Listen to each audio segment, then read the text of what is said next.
Pastor Rick, welcome back to another episode of Living by the Book.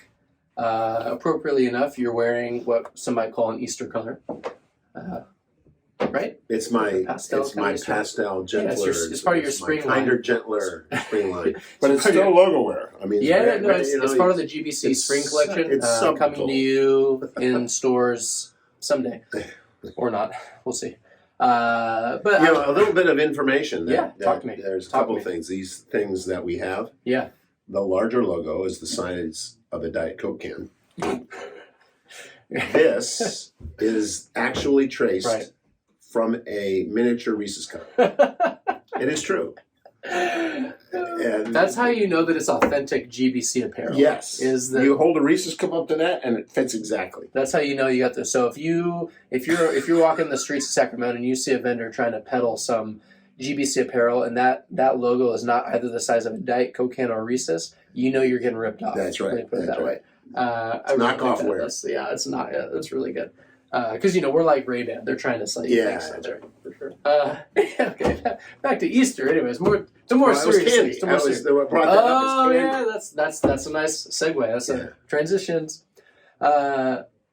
Easter's coming up. Yeah. I just thought it would be appropriate.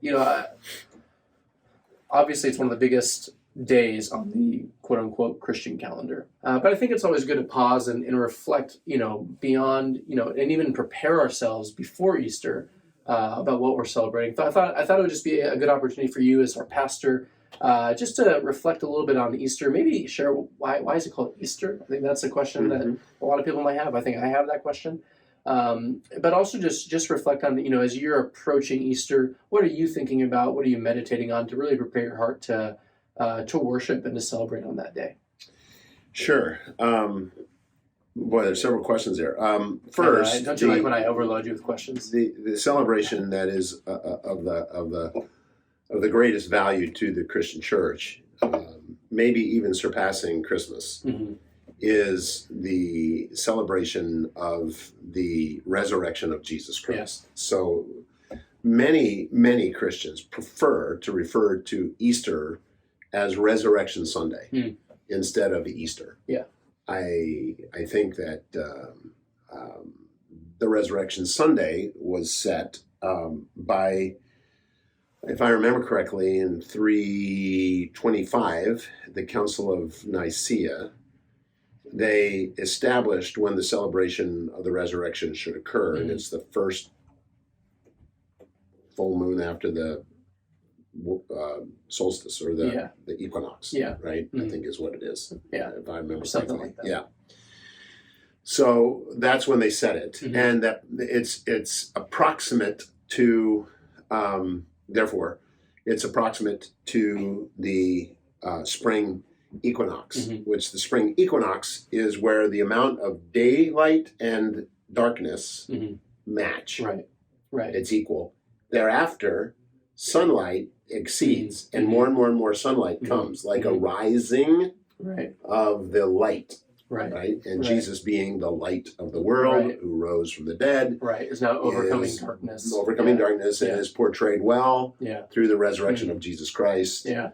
And that's the way that it got attached to the celebration of that spring equinox. Yeah. Which in a pagan environment was often celebrated, as was the Halloween is associated with the winter solstice or whatever, where there is, and then into Christmas, where the equality of the darkness and light, and darkness begins to ascend over the light, right? So it's the opposite one. Yeah.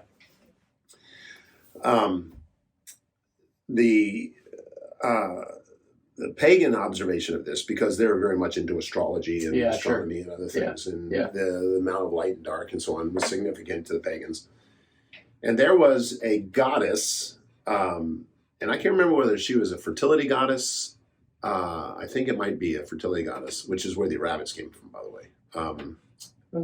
Easter Bunny and all that. Yeah, sure. It's from fertility and life and promulgation of life and the way that rabbits reproduce and life comes from them and so on. That's where the rabbits came from. So the Easter Bunny is about fertility. Ruins it for me. Yeah, it really does. Right.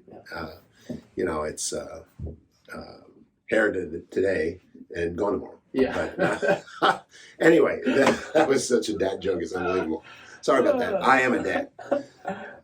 So a English Anglo-Saxon goddess, I believe of fertility. I might be incorrect, but I believe it's fertility. That makes sense. Springtime, that's usually, that's when a lot of pagan religions are her name, fertility gods. Her name was Eoster. Eosther, I think. Easter or Eoster. Yeah.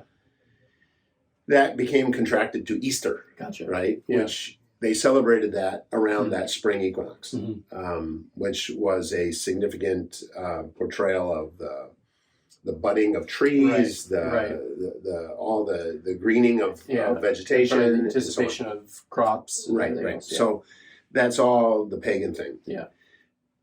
Additionally, the resurrection of Christ, the Passover in 33 AD, based on the 14th of Nisan and so on, and the obligation to slay the sacrifice, the Passover animal, on the right day, which was, I think, on the 10th of Nisan. Or no, the 10th of Nisan they were selected. The 14th of Nisan they had to be slayed, right? Which would have been Passover. In 33 AD, fell around April 3, which in 33 AD, to go to the to transition from the Hebrew calendar, which is, I think, based on 10 months or whatever, to the 12-month Gregorian calendar, which was a Roman calendar. No relation. Translates to late March, early April of that year, right? Yeah. So, which is also based on the 70 week of Daniel prophecy and so on. So that date is pretty much certified, both biblically, historically, in terms of calendar, chronology, everything. So we know that it was around the 1st of April, which coincides with the early churches in the Council of Nicaea's conclusion that it had to be between the 20th of March and the 20th of April. Somewhere in there is where Easter had to fall based on the first full moon after the equinox. That's why Easter shifts around every year. It's that decree from the early church council. And like many celebrations and holidays, holy days, we saw the celebrations that were occurring and did not want to participate in them.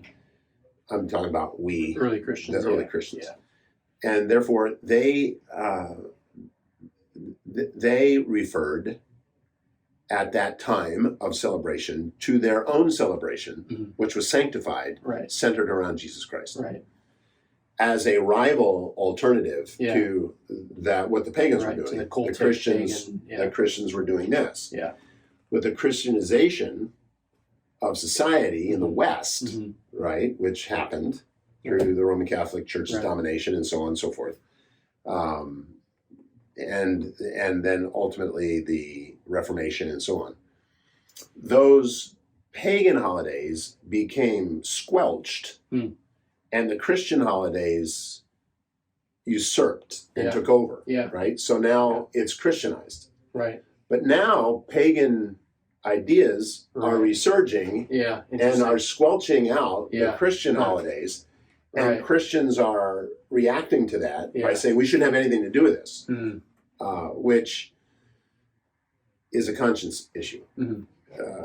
Some people may believe that if you call it Easter, you're in profanity. Right. Or if you eat a chocolate egg on that day. Right. Now, our children, I grew up in my home.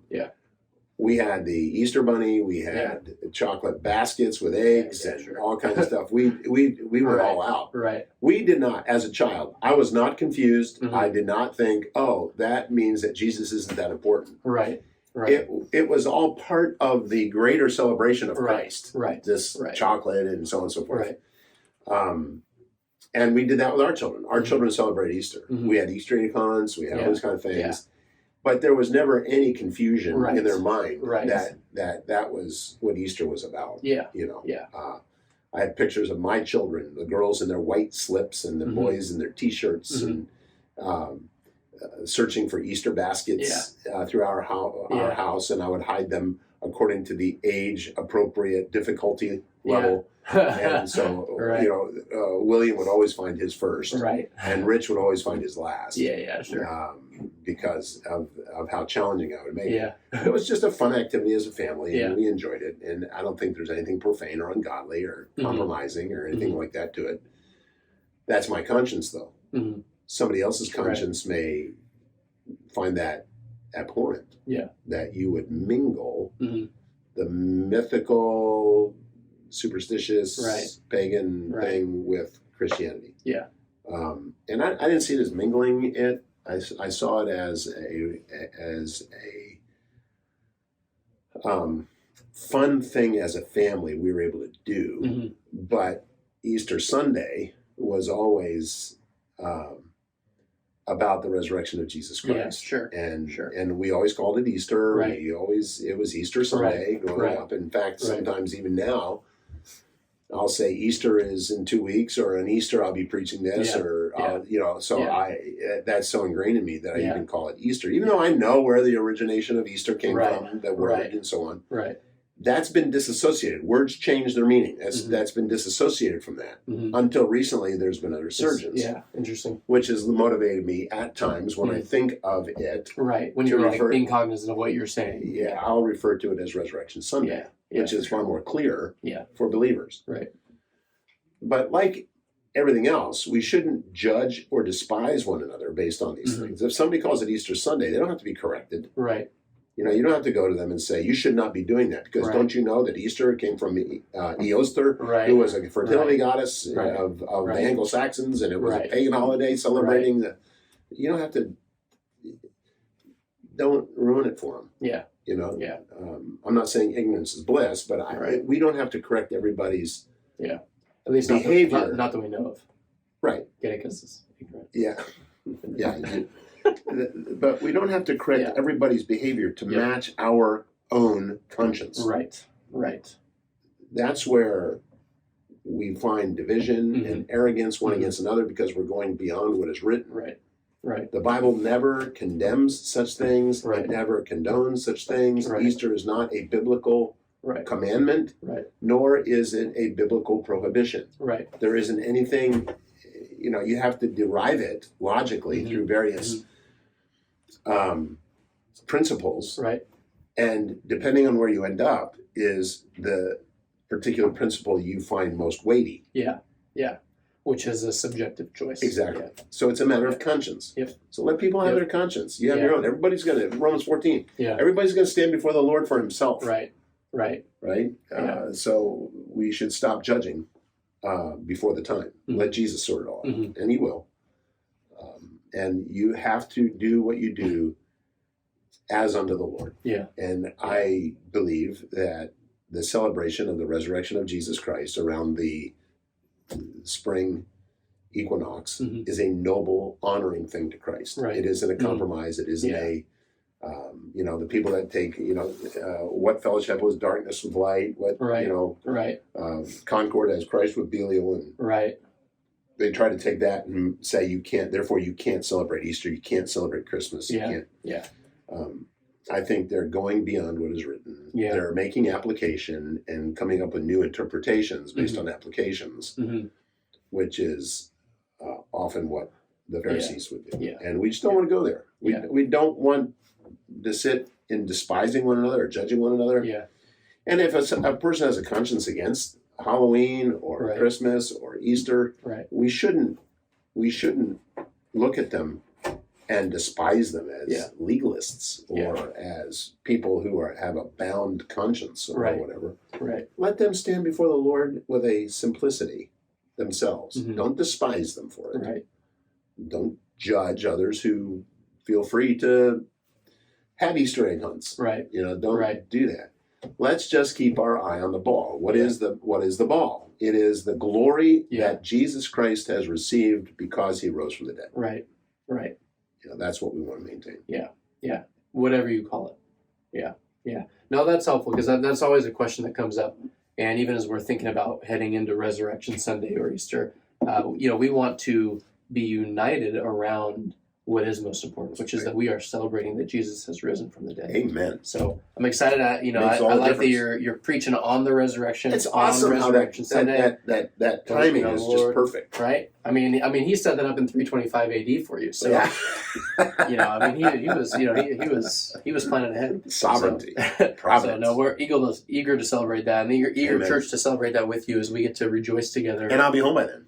Yeah. Yep. That's right. Lord willing. Yeah. Otherwise, it'll be a different Resurrection Sunday. Yep. So no, I'm excited to celebrate. It's just it is one of the highlights of the year. To be at church on Resurrection Sunday, Amen. To be reminded of that, and have that be the entire emphasis that Jesus did not stay dead, but he is risen. Amen. So awesome. Pastor Rick, thank you again so much. Absolutely. I just love the historical background that you give us to help us understand these things better, and eager to celebrate with you on Easter Sunday when you're back with us in church. Yeah. We're eager to be with you guys as well on Easter Sunday. We look forward to it. We hope that until we do see you, that you know the Lord's blessing and favor. Otherwise, we'll see you next time in another episode of Living by the Book. Take care. See you.